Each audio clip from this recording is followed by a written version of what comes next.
าวน์โหลดเอกสารประกอบการเรียนได้ที่ใต้คลิปและก็อย่าลืมกด Subscribe กันด้วยนะครับ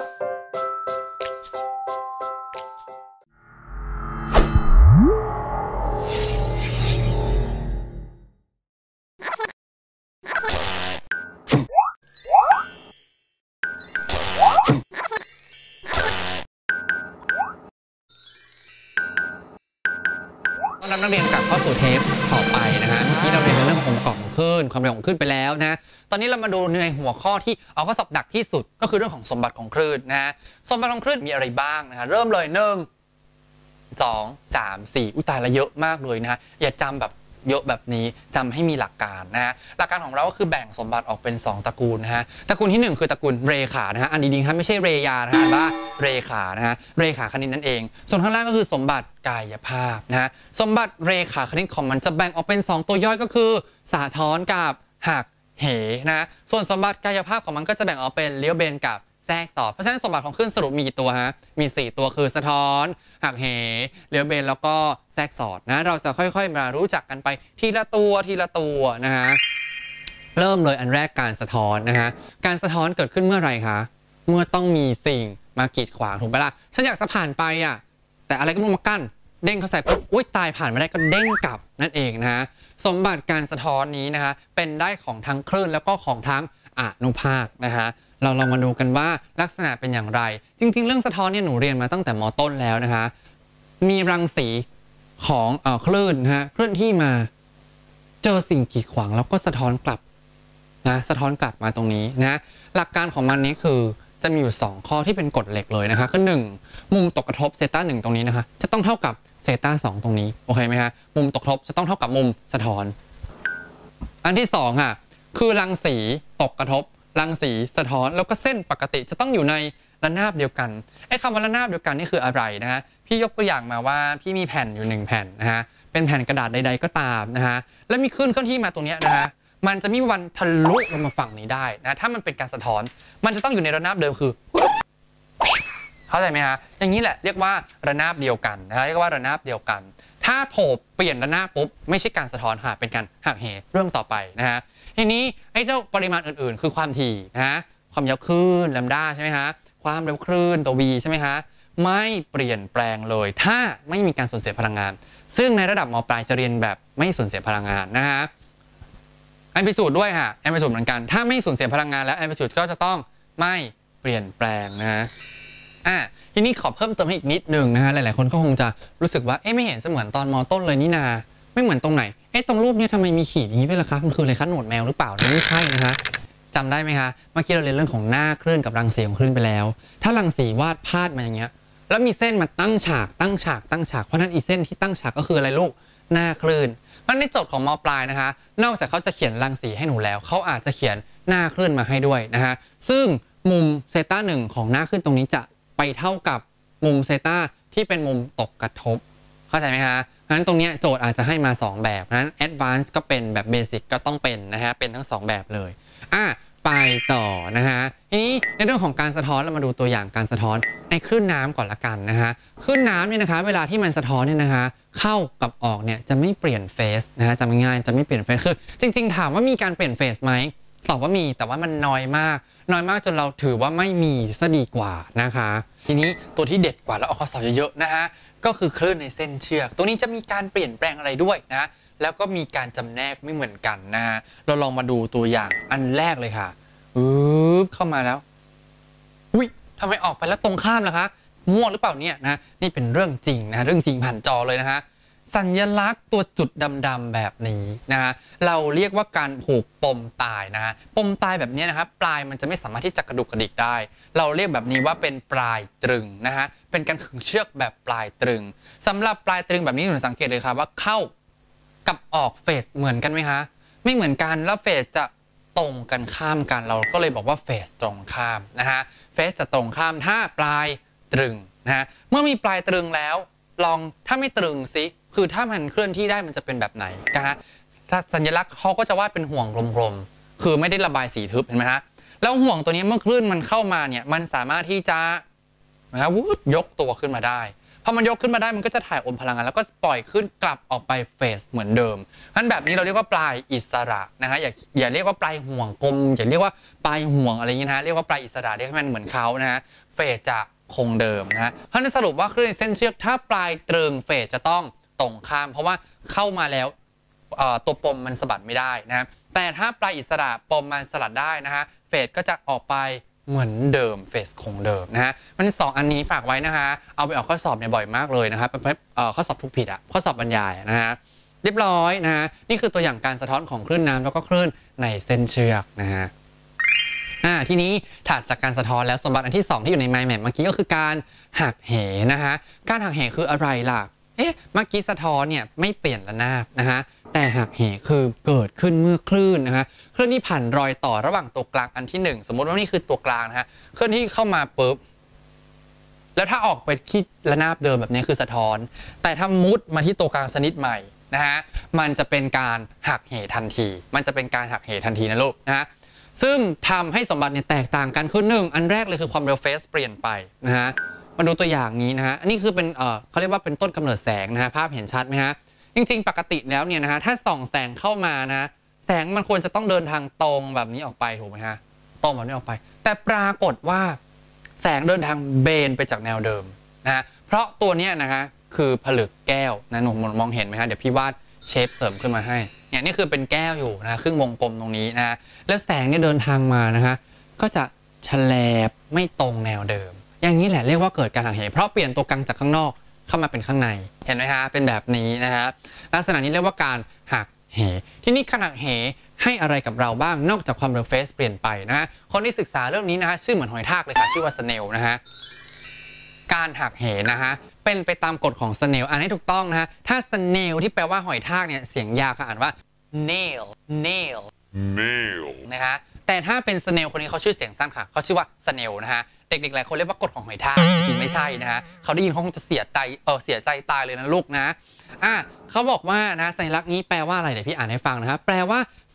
แสงหรือเสียงหรือคลื่นใดๆก็ตามเคลื่อนที่จากตัวกลางชนิดที่1จริงๆอันนี้เราจะเขียนยังไงก็ได้นะคะเด็กๆพี่อาจจะเขียนแบบนี้ก็ได้ว่า n จาก1ไป2แบบนี้นะหรืออีกหน่อยหนูไปทำโจทย์แล้วหนูจะว่าโจทย์บอกว่าเคลื่อนที่จากอากาศไปน้ำหนูเขียนว่า n จากอะไรคะอากาศสั้นๆก็ได้ว่า r นะฮะไปน้ำอย่างนี้ก็ได้เข้าใจไหมคะมันเป็นแค่สัญลักษณ์เฉยๆนะฮะซึ่ง n จาก1ไป2เนี่ยนะคะ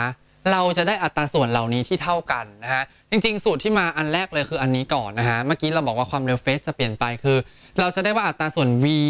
ของคลื่นบริเวณที่1นะหารด้วย v ของคลื่นบริเวณที่2เนี่ยนะจะเท่ากับแลมด้าของคลื่นบริเวณที่1หารด้วยคลื่นบริเวณที่2จะเท่ากับอัตราส่วนของไซน์ของมุมตกกระทบคือเซต้า1หารด้วยไซน์เซต้า2ก็คือมุมหักเหนะฮะและมาเท่ากับตัวนี้ไม่เหมือนชาวบ้านเขาคนเดียวนะฮะสังเกตดีๆจะเป็น n 2ส่วนด้วย n 1ทีนี้ n คืออะไรนะฮะ n เนี่ยคือดัชนีหักเหของแสงบอกไว้ก่อนแต่ยังไม่ต้องสนใจเพราะว่าเราจะไปเรียนเน้นในเรื่องของแสงนะฮะอันนี้ n คือดัชนีหักเหของแสงนะฮะเพราะฉะนั้นถ้าบอกว่า n จาก1ไป2ปุ๊บนะหนูตั้งสูตรพวกนี้ขึ้นมาเลยว่าเป็นไซน์เซต้า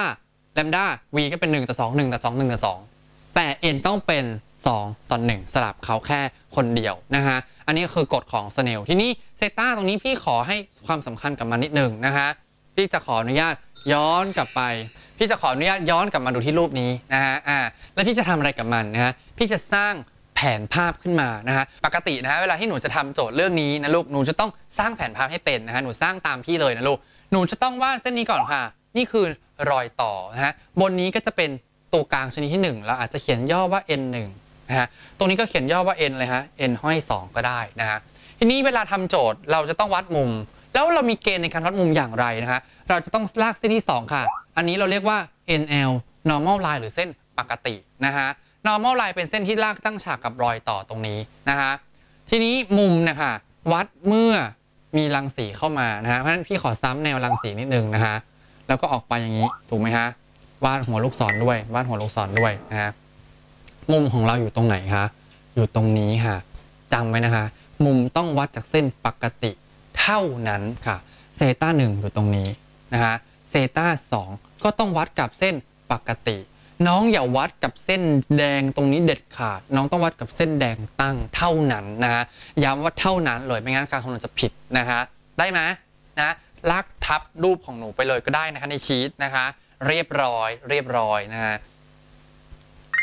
งั้นเราก็จะได้แล้วว่ากฎของสเนลใช้ยังไงมุมเอามาจากไหนนะคะการหักเหเนี่ยนะคะมี1อย่างที่ต้องเน้นก็คือไม่ทำให้ความถี่เปลี่ยนแปลงเพราะฉะนั้นถ้าสรุปแล้วนะเมื่อกี้เรียนสะท้อนเราเรียนหักเหถ้าสะท้อนทางหักเหความถี่จะต้องไม่เปลี่ยนไปนะจะต้องไม่เปลี่ยนไปเลยเด็ดขาด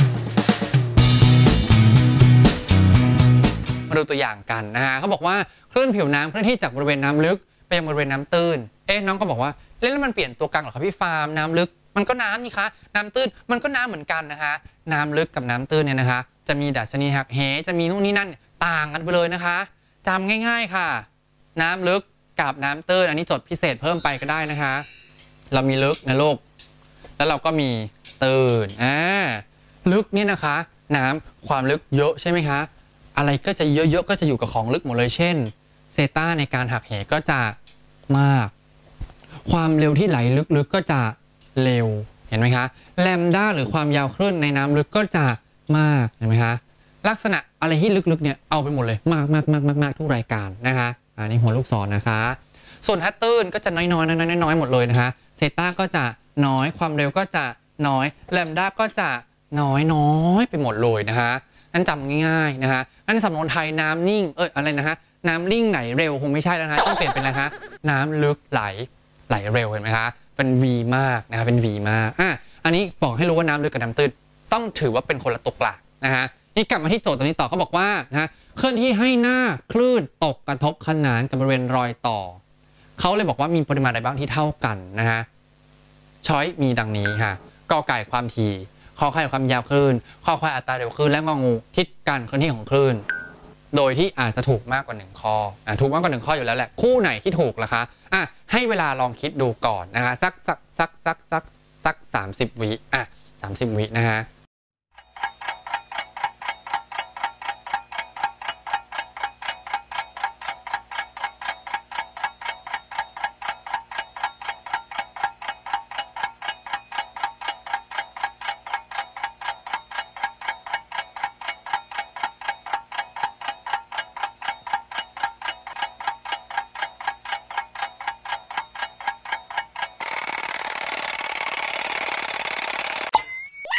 หมดเวลานะหมดเวลาทีนี้เนี่ยถ้าจะทำข้อนี้ให้ได้เนี่ยนะคะเราควรจะเข้าใจตรงนี้1ประโยคตรงนี้ค่ะโดยหน้าคลื่นตกกระทบขนานกับบริเวณรอยต่อข้อนี้สิ่งที่เขาให้มาคือคำว่าหน้าคลื่นขีดเส้นใต้ค่ะหน้าคลื่นไม่ใช่รังสีเพราะฉะนั้นถ้ามีตัวกลางมาเนี่ยนะคะใครมาวาดรังสีแบบนี้นะคะผิดไม่เอานะคะลบทิ้งนะคะเขาต้องการอะไรเขาบอกว่าหน้าคลื่นซึ่งหน้าคลื่นกับรังสีมันเป็นไงกันมันตั้งฉากกันเพราะฉะนั้นหนูวาดรอยต่อมาก่อนค่ะแล้วเขาบอกว่าหน้าคลื่นขนานกับรอยต่อแปลว่าหน้าคลื่นต้องขนานนะเส้นแบบนี้ต่างหากที่ขนานถูกไหมคะพอมีหน้าคลื่นแล้วเราลากเส้นที่ตั้งฉากกับหน้าคลื่นเราจะได้รังสีออกมาแปลว่ารังสีพุ่งตรงดิ่งเข้ามาหาแนวรอยต่อไม่เหมือนกับรูปเมื่อกี้ที่เข้าแฉลบถูกไหมคะเพราะฉะนั้นถ้ามันเข้าตรงเวลามันออกเอาอีกสีหนึ่งแล้วกันนะฮะมันก็ต้องออกไปไงด้วยฮะออกตรงท่าน1อันที่จะไม่เปลี่ยนเลยก็คือทิศอะไรคะทิศการเคลื่อนที่ของคลื่นนะฮะแล้วอีกอันหนึ่งพี่เพิ่งย้ำไปเมื่อกี้แล้วไม่มีอยู่ในสูตรของสเนลด้วยนะฮะก็คืออะไรฮะเหลือกอขอคออะไรฮะย้ำไปแล้วเมื่อกี้อะไรไม่เปลี่ยนนะทั้งสะท้อนทั้งหักเหความถี่ของคลื่นจะต้องไม่เปลี่ยนเพราะฉะนั้นกอกับงอค่ะที่จะเท่าเดิมโอเคไหมคะนะส่วนตัวนี้ความยาวขึ้นคือแลมด้านะส่วนอัตราเร็วขึ้นคือตัว v ต่างก็มีอยู่ในสูตรของสเนลถ้ามีอยู่ในสูตรของสเนลมันมี1กับมี2เพราะว่ามันต้องเปลี่ยนแน่ๆนะฮะงั้นเวลาอ้างอิงพวกนี้อย่าอ้างลอยๆขึ้นมาน้องต้องมีหลักฐานคือมีสูตรหรือมีปรากฏการณ์ขึ้นมากำกับนะเรียบร้อยแต่ที่3ไม่ต้องคำนวณง่ายไหมง่ายนะฮะค่อยๆคิดดูดีๆนะคะเรียบร้อยไปต่อตัวอย่างที่4ค่ะเดี๋ยวไม่ได้คำนวณแล้วน้องจะนอนไม่หลับนะคะคืนนี้คลื่นน้ำเคลื่อนที่จากเขตลึกเข้าไปยังตื้นนะฮะโดยมีรอยต่อเป็นเส้นตรงนะฮะรอยต่อเป็นเส้นตรงถ้าหน้าคลื่นตกกระทบทำมุมกับรอยต่อ30องศาหน้าคลื่นทำมุม30องศานะฮะไม่ใช่รังสีนะฮะแต่เมื่อกี้เราเรียนแล้วว่ามุมที่หน้าคลื่นทำก็คือมุมตกกระทบทำนั่นแหละมันเท่ากันนะฮะทำให้ความยาวคลื่นในเขตน้ำตื้นเป็นครึ่งหนึ่งของความยาวคลื่นในเขตน้ำลึกประโยคแบบนี้นะฮะแปลดีๆประโยคแบบนี้นะแปลดีๆนะฮะ ความยาวคลื่นในเขตน้ำตื้นใครงงเขียนขึ้นมาเลยค่ะสิ่งที่เขาให้มาคือแลมดาตื้นต่อเต่าแล้วกันนะคะเป็นคือเครื่องหมายเท่ากับถูกไหมคะครึ่งหนึ่งก็คือเศษ1ส่วน2ของแลมดาเลยคะแลมดาลึกเห็นไหมถ้าใครเพิกคือไม่เพิกเฉยคือไม่สนใจประโยคนี้นะคะน้องจะไม่ได้สิ่งนี้ออกมาหรอกนะแล้วเดี๋ยวเราต้องเอาไปใช้ในการแทนค่าด้วยนะเขาบอกว่าอยากทราบว่าหน้าคลื่นหักเหทำมุมกับเขตรอยต่อเป็นมุมเท่าใดหน้าคลื่นหักเหคลื่นหักเหแต่แปลว่าต้องการทราบเซตา2ว่าเท่ากับเท่าใดเห็นไหมคะเนี่ยเราวิเคราะห์ข้อมูลออกมาแล้วเราก็เขียนประกอบลงไปนะฮะเราต้องทวนนิดหนึ่งเรารู้แล้วแหละว่านี่เป็นการหักเหนะฮะใจความสำคัญของการหักเหเลยก็คือกฎของสเนลค่ะในหอยทากนั่นเองนะฮะเราก็ทวนกฎของสเนลขึ้นมาก่อนเลยนะฮะ n จาก1ไป2เท่ากับเขียนเลยค่ะ sin lambda v แล้วก็1ต่อ2 1ต่อ2 1ต่อ2แต่มี n ที่เป็น2ต่อ1ที่นี่สูตรนี่มันมีเยอะเกินไปหนูมาสกัดข้อมูลในนี้หนูเจอองศามันคือแผ่นป้ายตัวเซตาถูกไหมคะแล้วโจทย์ถามหน้าคลื่น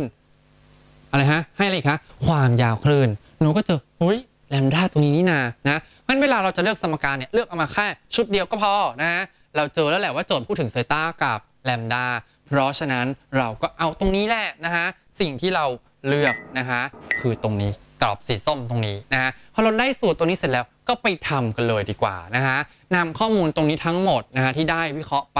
ปแทนค่าเราบอกว่านี่เราเลือกเซตากับแลมด้ามาใช้นะคะเราก็แทนค่าเลยค่ะมุมตกกระทบเป็น30แต่เมื่อกี้แลมด้า1กับแลมด้า2เอ๊ะทำไมออกมาเป็นอย่างนี้ล่ะคะเมื่อกี้จำได้ไหมคะว่า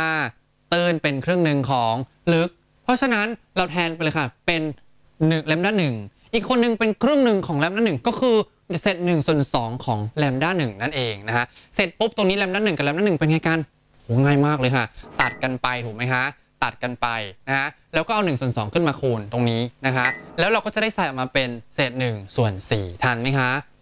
งงไหมคะถ้างงเดี๋ยวคุณพี่เขียนเพิ่มให้นะคะจากตรงนี้เนี่ยหนูเอาเซตาตัดกับเซตาถูกไหมคะหนูจะได้ออกมาเป็นนะไซน์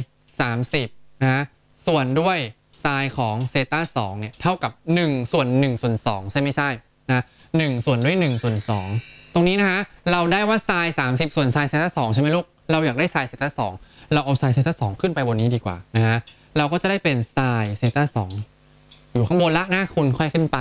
ตรงนี้ไซน์30ก็คือ1ส่วน2ถูกไหมคะ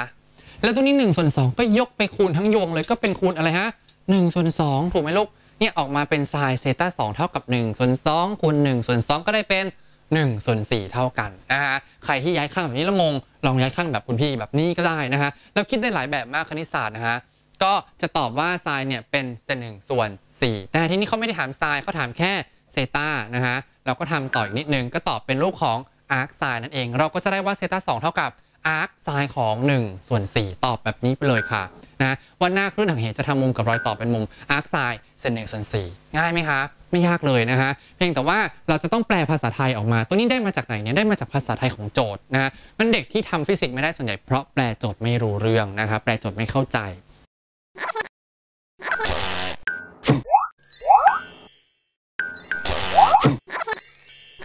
เรามาปรากฏการณ์ต่อไปที่มันบระหึ่มบึ้มมากกว่านะคะอันนี้ค่อนข้างที่จะต้องเข้าใจให้ถ่องแท้นิดนึงนะคะเรื่องของการแทรกสอดนั่นเองเรื่องของการแทรกสอดนั่นเองนะคะเราต้องมาเรียนการแทรกสอดเนี่ยเราจะต้องใช้หลักการนี้ก่อนใช้ให้เป็นก่อนนะฮะภาษาอังกฤษเรียกว่า superposition นะ superposition ก็คือการรวมกันของคลื่นนั่นเองสมมติว่าพี่ฟาร์มนะฮะมีคลื่นเอามารวมกันขอให้รวมกันแบบเสริมมาดูซิว่ารวมกันแบบเสริมนี่จะเป็นยังไงนะฮะ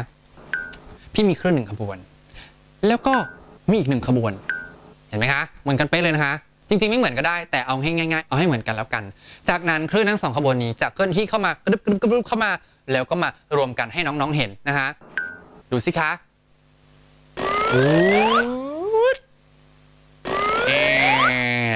พอมารวมซ้อนทับกันเสร็จปุ๊บนะฮะจากสูงบวกกันเข้าไปเนี่ยนะฮะสมมุติคนนี้สูง5คนนี้สูง5มารวมกันจริงๆก็ควรจะต้องสูงมากขึ้นถูกไหมคะรูปที่ถูกต้องควรจะต้องสูงเลยขึ้นไปจากรูปแรกนิดนึงนะฮะนี่ก็เหมือนกันค่ะลงล่างพอมารวมกันล่างซ้อนล่างมันก็ควรจะล่างกว่าเดิมถูกไหมคะมันก็จะต้องลงไปมากกว่าความยาวเดิมการรวมกันแบบนี้เราจะเห็นว่าคลื่นแต่เดิมเนี่ยนะคะสูงไม่เท่าไหร่พอมารวมกันแล้วความสูงมันเป็นไงคะมันมากขึ้นแอมพลิจูดมันมากขึ้นแบบนี้นี่เองที่เราเรียกว่าเป็นการรวมกันแบบ เสริมนะฮะเราเรียกภาษาอังกฤษว่า anti note หรืออ่านแบบอเมริกันว่า anti note นะฮะเราอ่านได้หลายแบบนะฮะอ่านแบบ British ก็ได้อ่านแบบภาษาอเมริกันก็ได้นะฮะเมื่อมีเสริมแล้วก็ต้องมีแบบแบบมาลายล้างแบบหักล้างนะคะเรามาดูการรวมกันแบบหักล้างหรือเรียกว่าโนดนั่นเองนะคะให้มีคลื่นขบวนหนึ่งปุ๊บแบบนี้กับอีกขบวนหนึ่งซึ่งเฟสมันเป็นไงคะเนี่ยหนูดูนะจากคนนี้ขึ้นคนนี้เป็นลงแบบนี้เรียกว่าเฟสมันตรงข้ามถ้านำมารวมกันนะฮะให้รวมกันละเดินทางมาเอามาตั้งไว้นะฮะเป็นตัวตั้งนะคะเอามาเดินทางมาอีกค่ะพอมาซ้อนทับกันปุ๊บปรากฏว่าคนหนึ่งฉันจะพาเธอขึ้นคนหนึ่งไม่เอาฉันจะพาเธอลงแย่งกันขึ้นแย่งกันลงสุดท้ายเป็นไงคะหายเรียบทุกเส้นค่ะเลยออกมาเป็นการรวมกันแบบหักล้างคือล้างหมดไม่เหลืออะไรเลยถ้าขึ้น5ลง5ล้างกันได้0นะฮะถ้ามันไม่เท่ากันก็อาจจะยังคงมีขึ้นเหลืออยู่แต่ถ้าตรงนี้พี่สมมติให้มันเท่ากันมันจะต้องหายไปหมดหลักการตรงนี้แหละค่ะที่เราเรียกว่า superposition หรือการรวมกันของคลื่นนั่นเองนะคะทีนี้มันเกี่ยวอะไรกันล่ะกับการแทรกสอดทำไมต้องเอามาใช้ด้วยเพื่อให้น้องเห็นภาพได้ชัดเจนมากยิ่งขึ้นนะฮะพี่จะขอยกตัวอย่างเป็นการแทรกสอดของน้ำก็แล้วกันนะเดี๋ยวพี่ฟาร์มจะพาน้องไปดู JavaScript เป็นโปรแกรมนะฮะที่เขียนไว้ให้แสดงเป็นภาพจำลองของการแทรกสอดกันของคลื่นน้ำนะคะไปดูพร้อมกันเลยนะฮะเด็กๆเจอแล้วนะฮะตรงนี้มาดูไปพร้อมกันเลยนะฮะหนูจะเห็นว่าตรงนี้มีเครื่องหมายบวกอยู่2จุดนะทำหน้าที่เป็น source หรือก็คือแหล่งกำเนิดของน้ำนะก็คือจุดที่เราไปรบกวนตัวต้นกำเนิดของมันนั่นเองนะฮะตรงนี้โปรแกรมเนี่ยสามารถทำให้เราเนี่ยขยับจุดบวกเข้าหาหรือออกห่างจากกันได้เห็นไหมฮะตรงนี้สิ่งที่หนูสังเกตค่ะอะไรเปลี่ยนแปลงไปบ้างคะเริ่มใหม่นะดูตามช้าๆนะฮะพี่ให้2แหล่งนี้ใกล้กันมากแล้วก็ไกลจากกันมากขึ้นเห็นไหมคะตอนนี้มีกี่แนวแล้วคะ4แนวนะคะมากขึ้นหนูเห็นไหมคะว่าเมื่อแหล่งกำเนิดตรงนี้นะคะมันห่างจากกันมากขึ้นเราจะเห็นริ้วรอยตรงนี้ซึ่งเป็นริ้วรอยของการแทรกสอดที่มากขึ้นพี่จะกดฟรีซนะฮะก็จะหยุดเป็นภาพนิ่งให้กับหนูดูนะฮะตรงนี้แหละที่เราเรียกว่าเป็นการแทรกสอดของคลื่นน้ำนะฮะตรงนี้ที่หนูเห็นนะคะจะมีแถบสว่างแล้วก็มืดแล้วก็สว่างแล้วก็มืดแล้วก็สว่างแล้วก็มืดไอ้ตัวความสว่างนี้ลูกมันคืออะไรนะความสว่างมันก็คือการรวมกันสูงสุดถูกไหมฮะก็คือแอนตี้โนดเมื่อกี้ที่เราเรียนส่วนในความมืดก็คือไม่เหลือขึ้นไม่เหลือแสงอะไรเลยก็คือโนดนั่นเองนะฮะหรือก็คือบับนะภาษาไทยเรียกว่าบับนะมันจะสลับกันอย่างนี้ไปเรื่อยๆแล้วจุดนี้ค่ะเห็นไหมฮะมันคือจุดที่คลื่น2วงตรงนี้นะฮะมันรวมเข้าหาด้วยกันแล้วก็เกิดเป็นริ้วมืดสว่างถัดออกไปเรื่อยๆแบบนี้นะฮะถ้าเรามองภาพแผนภาพแบบนี้เราอาจจะมองเราเข้าใจยากนะฮะเดี๋ยวพี่จะกลับไปให้หนูดูแผนภาพที่จำลองภาพเหตุการณ์จริงตรงนี้ออกมานะฮะอันนี้เป็นภาพจริงนะคะเขาเอา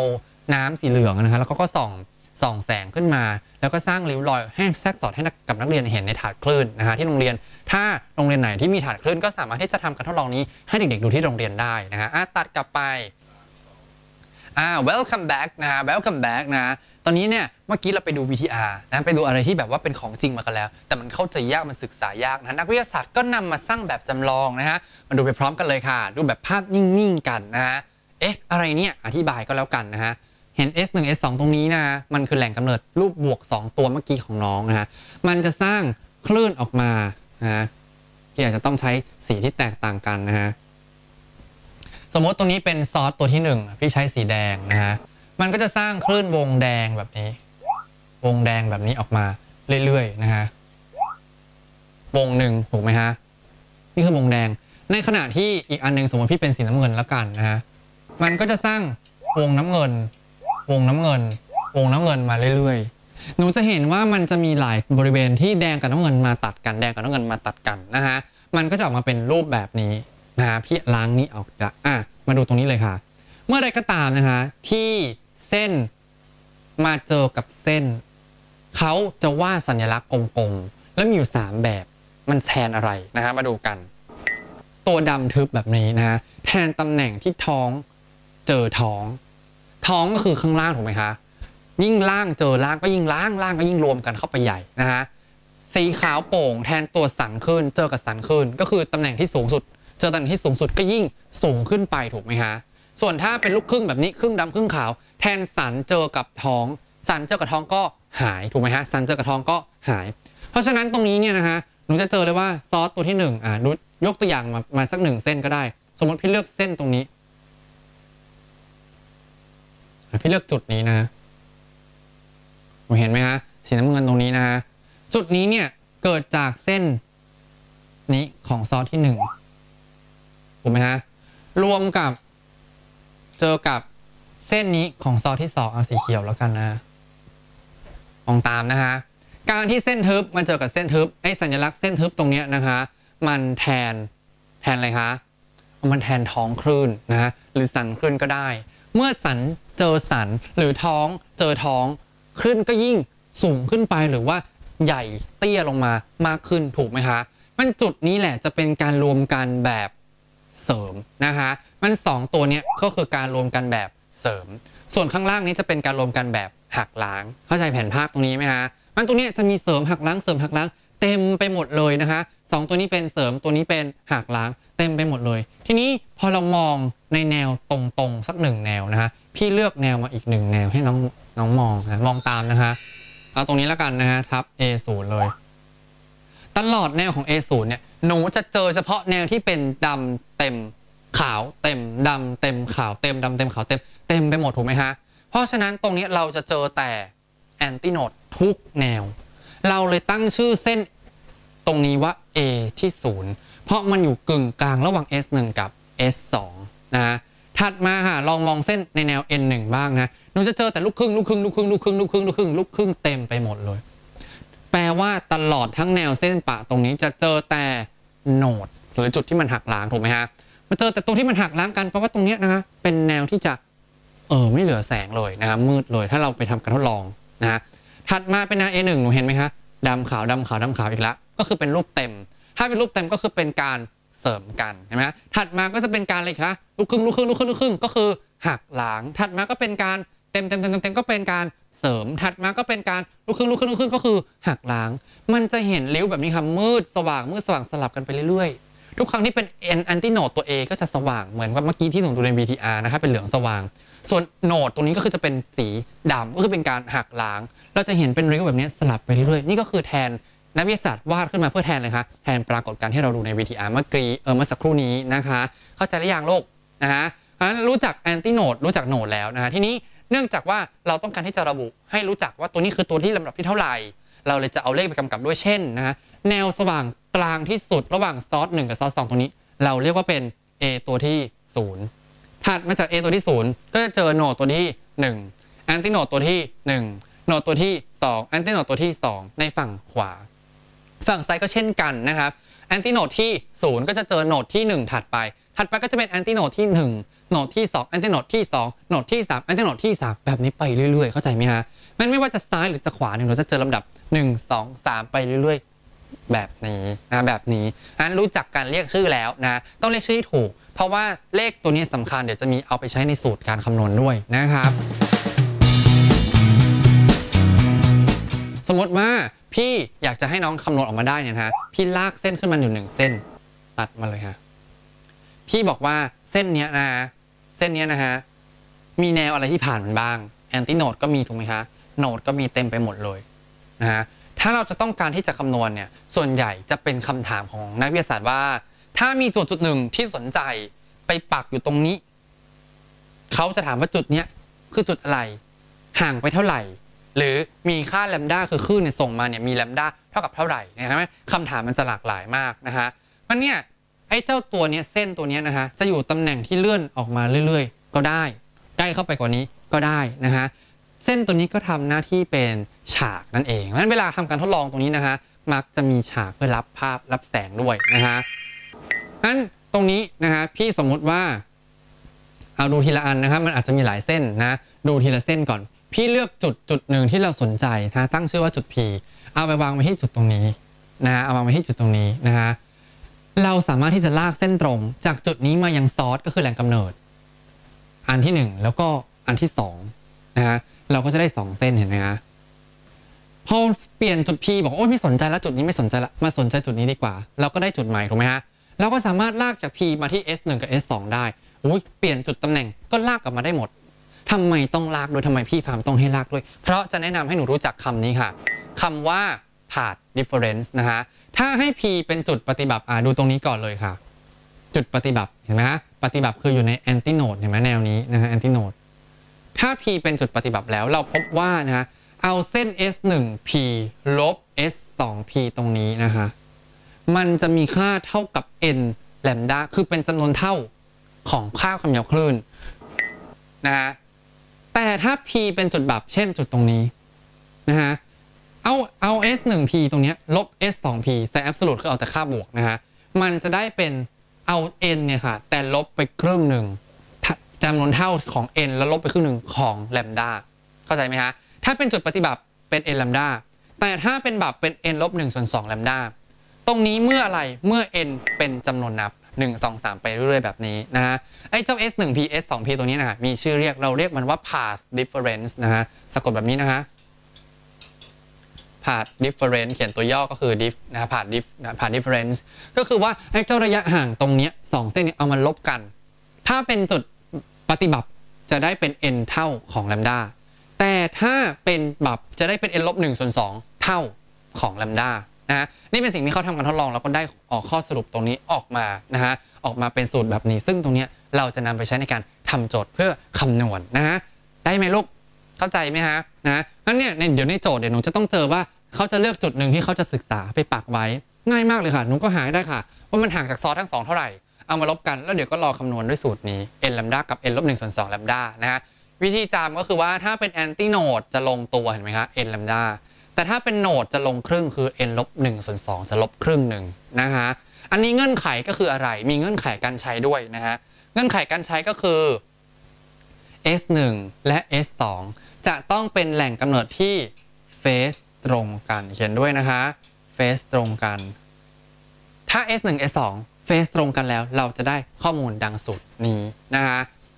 ลองดูดีกว่านะฮะไม่ทำก็ไม่รู้หรอกว่ามันใช้ยังไงนะสูตรนี้แหล่งกำเนิดคลื่นนะฮะสร้างคลื่นน้ำที่2ตำแหน่งแปลว่าต้องมี2ซอสเหมือนกับเมื่อกี้เลยนะคะเขาตั้งชื่อว่า A กับ B นะฮะแล้วก็ให้คลื่นนี้มีความยาวคลื่นก็คือแลมดา 1.5 เซนติเมตรได้แนวของเส้นปฏิบัติดังรูปต้องเอารูปมาโชว์ค่ะเห็นไหมฮะมีแหล่งกำเนิด2อันนะฮะแล้วเขาสนใจจุดอะไรคะจุด C เห็นไหมลูกตัวนี้เขาสนใจจุด C นะฮะเขาถามว่าอยากทราบว่า AC และ BC เนี่ยมันยาวต่างกันเท่าไหร่นะฮะถ้าเขาวาดรูปมาแบบนี้เราทำไม่ได้นะถ้าเราไม่วิเคราะห์รูปก่อนกลับไปที่รูปตรงนี้ค่ะกลับไปตรงกลางสุดของการแทรกสอดมันคือแนวสว่างลำดับที่0ถูกไหมคะแนวสว่างลำดับที่1ก็จะแทนด้วยเส้นทึบและเขียน A1 เส้นทึบแล้วเขียน A2 เส้นทึบแล้วเขียน A3 ไปเรื่อยๆเข้าใจไหมฮะและระหว่างเส้นทึบเนี่ยถึงจะใส่เส้นปะระหว่างเส้นทึบใส่เส้นปะแล้วก็เป็น N1 N2 N3 นะฮะงั้นกลับมาดูที่โจทย์ของเราในข้อนี้นะฮะนี่เส้นอะไรคะทึบถูกไหมฮะเพราะฉะนั้นเราใส่เองเลยค่ะว่ากลางสุดคือ A อะไรฮะ A0 ใส่ค่ะถัดไปก็ต้องเป็น A1 ใส่2ข้างเห็นไหมลูกถัดไปก็ต้องเป็น A อะไรฮะ A2 A2 ใส่2ข้างแบบนี้นะเราก็เลยรู้ว่าอ๋อ C เนี่ยอยู่บนแนวปฏิบัติลำดับที่2เดี๋ยวเตรียมเลยค่ะว่า n ของเราเนี่ยจะต้องใช้เป็น2เข้าใจหรือยังคะไอ้เจ้าเลขลำดับของแนวบับหรือปฏิบัติตรงนี้แหละที่จะไปแทนในตำแหน่งของ n ในสูตรและเนื่องจากตรงนี้เป็นปฏิบัติน้องจะเอาสูตรไหนมาใช้คะนี่จำนวนเท่าของแลมดานะฮะเป็น s1p ลบ s2p เท่ากับ n แลมดาซึ่ง s1p s2p ข้อนี้ไม่ได้เป็น s ไม่ได้เป็น p แต่เป็น a b c เราก็เอา a b c แทนเข้าไปนะคะเส้น s1p ก็คือเส้นนี้นะฮะก็ ac เส้น s2p ก็แทน bc ลงไปโจทย์ถามว่า ac และ bc ต่างกันเท่าไหร่นะฮะก็คือ2อันนี้ลบกันแล้วได้เท่าไหร่นั่นเองหนูก็แทนค่าเลยค่ะเมื่อกี้เรารู้แล้วว่า n เราจะแทนเป็น2เพราะอยู่บนปฏิบัติที่2ใช่ไหมครับแล้วแลมดาเป็นเท่าไหร่เป็น 1.5 เพราะโจทย์บอกก็มาคูณกันแล้วตอบเท่าไหร่ตอบ3เซนง่ายไหมเนี่ยเอาเลข2ตัวเนี้ยนะรู้ว่าตรงนี้2ตรงนี้ 1.5 เอามาคูณกันก็จบข่าวเลยนะง่ายเวอร์นะฮะง่ายกว่านี้ไม่มีอีกแล้วนะฮะก็ตอบว่า AC และ BC จะยาวต่างกัน3เซนติเมตรเข้าใจไหมฮะมันสูตรแบบนี้ใช้แค่นี้เองนะฮะนี่คือแบบเบสิกนะเราเรียนรู้พื้นฐานไว้ก่อนแล้วเดี๋ยวตัว Advanced เนี่ยเราจะได้เองนะฮะอีกตัวอย่างอีกตัวอย่างหนึ่งนะฮะบอกว่าจากรูปต้องโชว์รูปด้วยนะฮะเป็นแผนภาพการแทรกสอดที่เกิดจากแรงกำเนิด r พัน s1 กับ s2 เรามาเจอคำนี้ค่ะคำว่า r พันนะฮะคำว่าแรงกำเนิด r พันแปลว่าแรงกำเนิดที่ให้คลื่นที่มีความถี่ตรงกันนะฮะ เขาบอกว่าโดยมี p เป็นจุดๆหนึ่งมาละตัว p นะฮะซึ่งอยู่บนแนวเส้นบับเขาบอกเลยว่าเส้นบับเป็นโหนดซึ่งเป็นโหนดที่เท่าไหร่นับค่ะตรงนี้ใช่โหนดไหมใช่บับไหมไม่ใช่เขาเขียนบอกเลยว่าปฏิบัติถูกไหมฮะตรงนี้เป็นบับที่1มันคือ n 1ตรงนี้เป็นบับที่2มันคือ n 2ถูกไหมฮะตรงนี้เป็น n 2เขียนเลยค่ะเป็น n 2 a 0 n 1 a 1แล้วตัวนี้เป็น a อะไรฮะ n อะไรฮะ n 2นะพอเรารู้ว่าเป็น n 2ปุ๊บเนี่ยโอ้โหแล้วก็คว้าสูตรมาใช้เลยค่ะเรารู้ว่าเป็นบับที่2นะฮะถ้ามันเป็นบับเราก็ไปขุดสูตรของบับขึ้นมาใช้นะเด็กๆก็คือ s 1 p ลบ s 2 p เท่ากับอะไรฮะ n ลบ1ส่วน2แลมด้าตัวนี้ต้องเป็น n ลบครึ่งถูกไหมฮะถ้าบับต้องลบครึ่งนะฮะเราก็แทนค่าเลยแต่น้องคงจะงงว่าเอ๊ะพี่ฟาร์มขาหนูสังเกตเห็นคำว่าโจทย์ต้องการทราบว่ามีความถี่ต่างกันเท่าไหร่ซึ่งตรงนี้ให้ความถี่ไหมลูกไม่มีความถี่เลยอะแปลว่าเรารู้แล้วแหละว่าเนี่ยให้ปริมาณก็คือแลมด้าแล้วจะต้องเอาแลมด้าไปหาเป็นความถี่ต่อไปถึงจะตอบได้ถูกไหมคะตั้งสติดีๆนะครับว่าโจทย์ให้เราหาอะไรอย่าดีใจนานๆคิดได้คำตอบทีไงนะฮะแล้วก็ตอบเลยผิดเลยนะฮะอุตส่าห์หาได้แทนค่านะคะเส้นนี้15เส้นนี้5นะฮะต่างกัน5นะฮะเอามาลบกันนะฮะแล้วลำดับที่2เราก็แทนเลข2ลงไปนะฮะตรงนี้เราจะได้แลมด้าออกมาด้วยความไม่ยากเลยนะฮะก็คือเป็นเท่าไหร่คะ20ส่วน3นะฮะแต่ก็อย่างที่บอกแหละว่าแลมด้า20ส่วน3ไม่ใช่สิ่งที่เขาถามความถี่ทีนี้มีแลมด้ามีความถี่มีอัตราเร็วเราจะใช้สูตรไหนมาเปลี่ยนนะมี v มีแลมด้ามี f คิดดีๆนะฮะก็คือสูตรอะไรคะนะฮะ v เท่ากับ f แลมด้านะฮะแต่ถ้าเรารู้ว่าv เท่ากับ f แลมด้าแล้วก็เราอยากได้แลมด้าเราก็ย้ายข้างสิครับคุณน้องเราก็เป็น v ส่วนด้วย f เห็นไหมครับเราก็เอาตรงนี้แหละมาแทนที่ของแลมด้าเลยนะเราก็เอาค่า v ที่โจทย์ให้มานะฮะมาแทนค่าต่อนะฮะก็แทนลงไปเป็น50นะฮะหาร f ตัดไปตัดมาคูณไปคูณมาก็ตอบความถี่เท่ากับ 7.5 เฮิร์ตซ์นั่นเองนะฮะข้อนี้ 2 in 1 เลยใช้ความรู้เรื่องความเร็วคลื่นด้วยใช้ความรู้เรื่องการแทรกสอดคลื่นด้วยนะฮะลักษณะโจทย์ในอนาคตที่เราจะเจอจริงๆนะฮะจะไม่ออกหรอก1ข้อ1เรื่องเนี่ยมันจะต้องใช้ความรู้หลายเรื่องเข้ามา mix กันนะฮะโดยเฉพาะอีกหน่อยถ้าเราไปสอบข้อสอบแผนข้อสอบจะยากกว่านี้มากแต่หลักการพื้นฐานก็คือหลักการนี้นะฮะสำหรับวันนี้น้องๆก็คงจะรู้แล้วแหละว่าเรื่องของคลื่นปรากฏการณ์คลื่นนะมีเนื้อหาหลักๆที่เป็นเนื้อหาในส่วนของพื้นฐานเป็นอย่างไรนะใครที่สนใจเนื้อหาในส่วนที่ advanced มากกว่านี้ก็ติดตามที่ Click for Clever กันต่อได้นะพบกับพี่ฟาร์มได้เรื่อยๆนะฮะวันนี้ก็ฝากน้องๆเรื่องของปรากฏการณ์คลื่นหรือบางโรงเรียนได้ว่าคลื่นกลไว้เท่านี้ก่อนก็แล้วกันนะครับเจอกันใหม่สวัสดีครับ